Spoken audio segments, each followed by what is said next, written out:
Okay, number 11. Okay, first of all, on 11, we are going to add and subtract these, but we can only add and subtract if what's underneath the square root sign is the same. Okay, and they're not. Now, if this were a multiple choice problem, what would I do? I would put this in my calculator. You're going to get a decimal, plug your choices in the calculator, match them up. Okay, but since this is not a multiple choice question, I'm going to break down 72. 72 is 9 times 8, 3 and 3, 2 and 2 and 2. How many do I need in a group? 2. So I have a group of 3s and a group of 2s. So what am I bringing out? 6 and a 2 stays. Now if I'm, okay, because this says if it doesn't have an index number, it's automatically a 2. So I'm bringing out a 6, but I already have this 5 here. So I have to multiply them together. So that's 30 square root of 2. Now I'm going to break down 75. So, or what, 25 times 3? 25 is 5 and 5 and 3.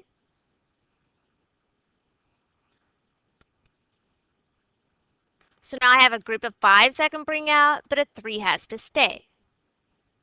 So square root of 75, I'm going to write as 5 times the square root of 3 minus, now I'm going to break down 288. 288 I know is divisible by 2, and it's going to go at 144. 144 is 12 times 12, and I already have a group. So that's going to simplify down to 12 square root of 2. So 12 square root of 2. Okay, so now I have like terms. 30 square root of 2 minus 12 square root of 2 can be combined. So 30 minus 12, 18 square root of 2 plus 5 square root of 3. Okay, since those aren't like terms, I just have to leave them.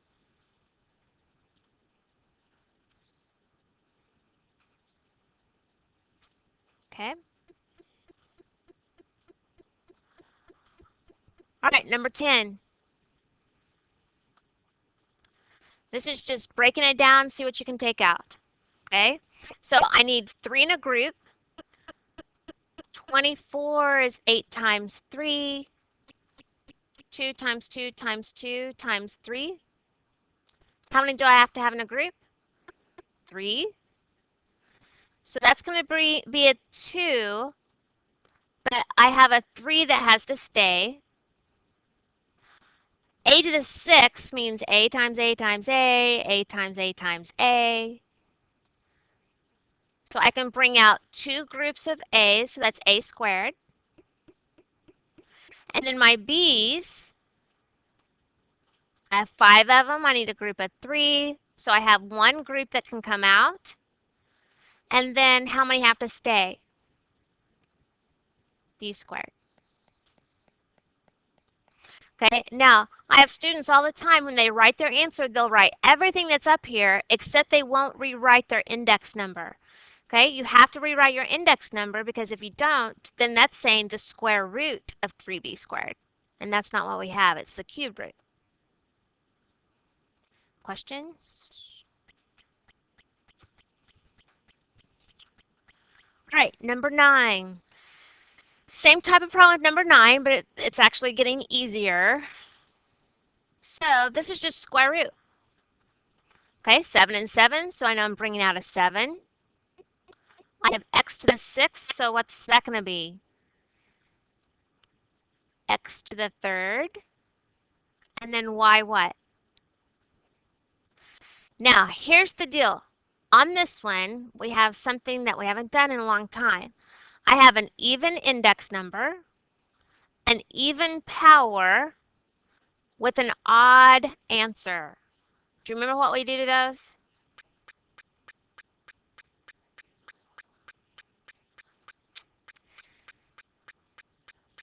So remember, if I have an even index number, an even power, and my answer was an odd power, I have to show that it's the absolute value of that number.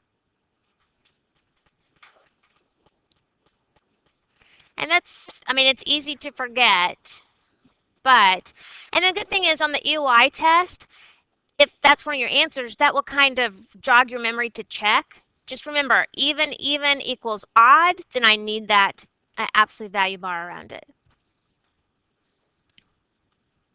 All right, number 8. This should be pretty easy. What's my answer? 2 over 7.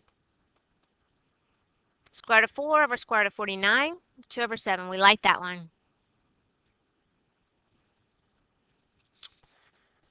Number 7. I need to graph this. You're going to get to use your calculator. Okay.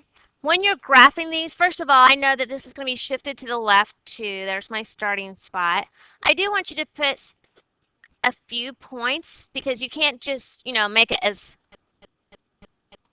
there's a difference between how fat and how skinny you can make it. So if you're going to graph it, which is what I would suggest, what is it? The square root of x plus 2.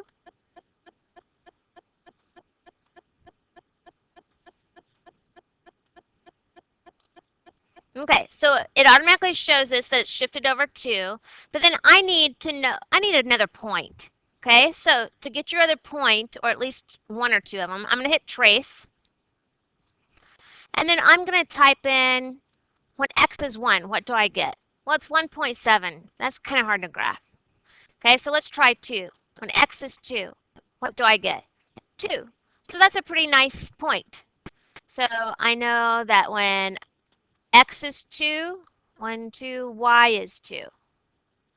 And that's probably going to be the only nice, neat point that we get when x is 7. Yeah, so at least that kind of gives me an idea, whoops, of what I need to do. Now here's the other thing. This is an inequality, right? So inequalities means I'm going to have to shade. This is 2, 2. And it also, for this one, this is a dashed line. Okay, and when I shade these, it's less than, so I shade below the graph.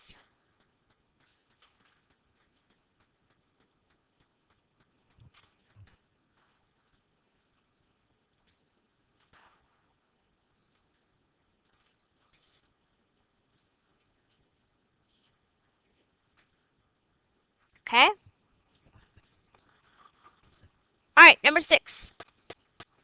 Graph and then state the domain and range. So first of all, when I graph this, I can tell by looking 1, 2, 3, 4. It's going to be shifted to the right 4 because it's always opposite this sign, and it's always this number over my first number. So I know it's shifted to the right 4.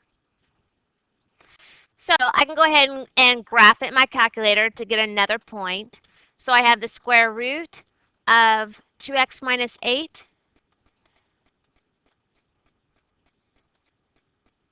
So again, it shows that shifted to the right 2.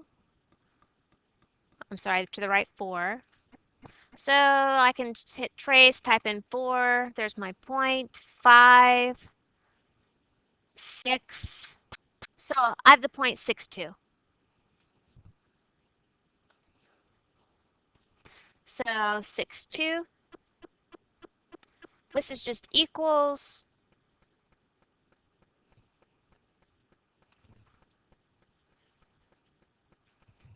Did I?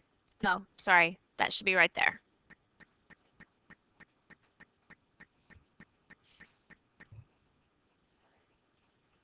On this one, it's equal, so I don't have to worry about it. All right, number 5. Determine whether these two functions are inverse functions. Okay, so this is where we had to find f, oh, domain. Domain are my x values. So how far left, how far right does this thing go? Well, how far left does it go? It goes to 4. It includes 4, so I need a bracket there. And it goes to what? Infinity. My range is how far down, how far up it goes. What's my lowest point? 0. It's with a bracket and goes up to infinity.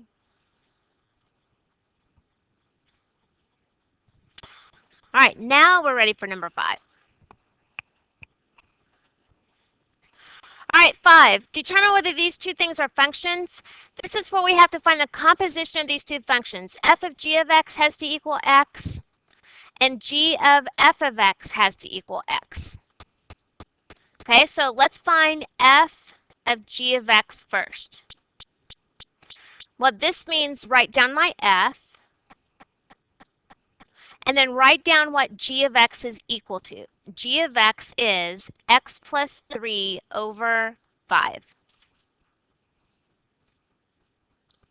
Now this says go to my f equation. Here's my f equation.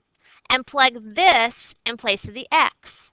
So I'm going to say 5 times x, but x is x plus 3 over 5 minus 3.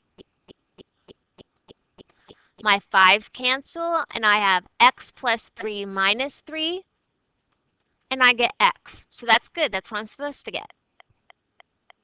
But now we have to do it again for g of f of x. So this means write down my g, write down what f is. F is 5x minus 3. So this says go to my g equation, and in place of this x, I'm plugging in this whole thing.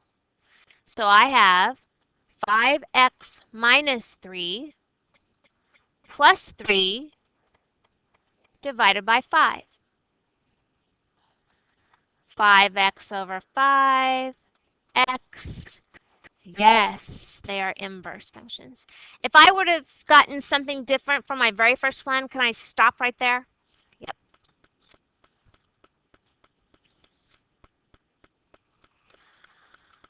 All right, number 4. Find the inverse of f of x equals 5x plus 10. To find the inverse, do you remember we switched the x's and y's? This is actually y equals 5x plus 10. F of x took the place of my y. So now I'm going to switch those. And now I'm solving for y. Subtract 10. X minus 10 equals 5y. Divide by 5. So x over 5 minus 2 equals y. But remember, the symbol for inverse is actually this.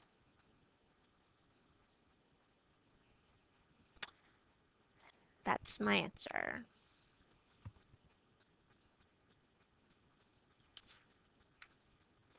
Okay, number 3. If f of x is 2x plus 5 and g of x is 2x cubed minus 3, I'm supposed to find the composition of those two functions. I'm supposed to find f of g of x. So this means write down my f and replace g with what it's equal to, x squared minus 3. So this says go to my f equation, and in place of this x, I'm plugging in x squared minus 3. So 2x squared minus 3 plus 5. Distribute your 2. 2x squared minus 6 plus 5. 2x squared minus 1.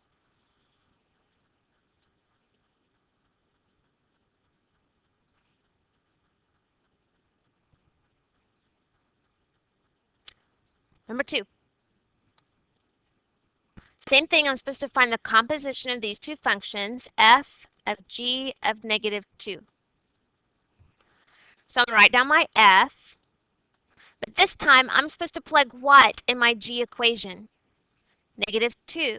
So when I plug that in, negative 2 quantity squared plus 3, that's 4 plus 3, so that's 7. So now this means go to my f equation and plug 7 in. 7 minus 5, 2.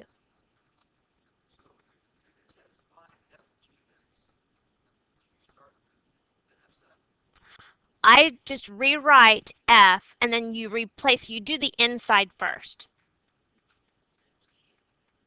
Yep, so you actually do what's on the inside first, and then plug that into the outside one. So it's kind of start on the inside, work your way out. All right, last one. -2. Okay, f times g. So this is just multiplication. So I'm supposed to say x squared plus 4 times 7 minus 6. And when you multiply those together, you have to make sure you put parentheses around them because you're going to have to FOIL. X squared times 7, 7x squared. X squared times -x, -x cubed. 4 times 7, 28. 4 times -x, minus 4x. Now, that answer is okay, but we usually write our answer in descending order according to our variables or according to our exponents. -x cubed plus 7x squared minus 4x plus 28. That would be the preferred answer.